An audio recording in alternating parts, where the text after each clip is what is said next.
Going on, guys? It is the Coaster Battleman here, bringing you an awesome video.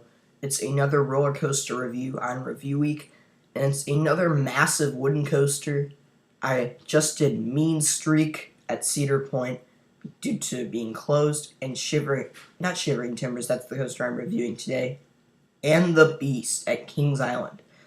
So today, like I said earlier, I'm reviewing Shivering Timbers, the legendary wooden coaster at Michigan's Adventure, and without a doubt, this is easily the best coaster in the park.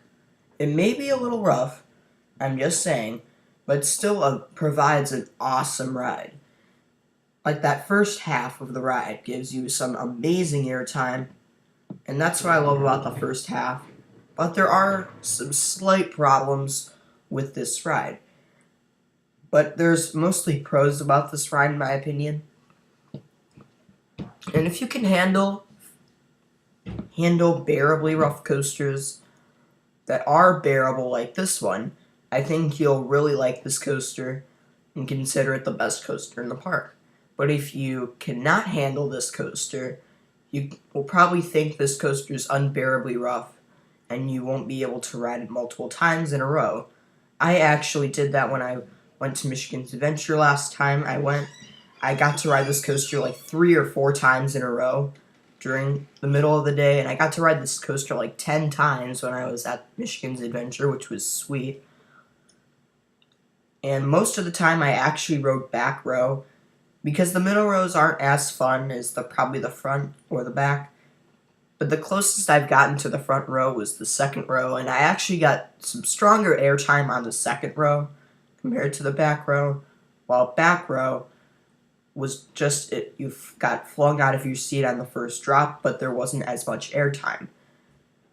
Now there's a few parts of the ride that I don't like heading back towards the station, the airtime isn't as good, as there's some weaker hills, and the tiny little section with sharp turns isn't as good either. But still, this is a very fun coaster, and definitely the smoothest part of the ride in my opinion is the helix, or the massive double helix that it has. I thought that was a very fun helix, one of my favorite helixes of all time, or out of coasters I've ridden. I thought it was very fun. And one time when I rode this, the train was basically almost empty. Like there were only a few other rows that were taken, like 2 or 3 other rows. It was sweet being on that empty train in the last row. I felt like I had stronger airtime when there wasn't as many riders on the train. But still, this is a very fun coaster, and I recommend you ride it at Michigan's Adventure. But what is my final score of this coaster? Overall, a 9.5. Listen, this is a fantastic wooden coaster.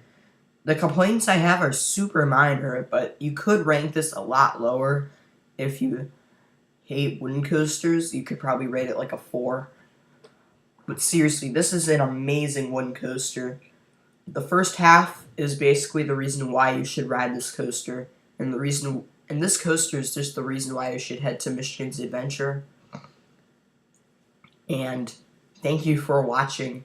Stay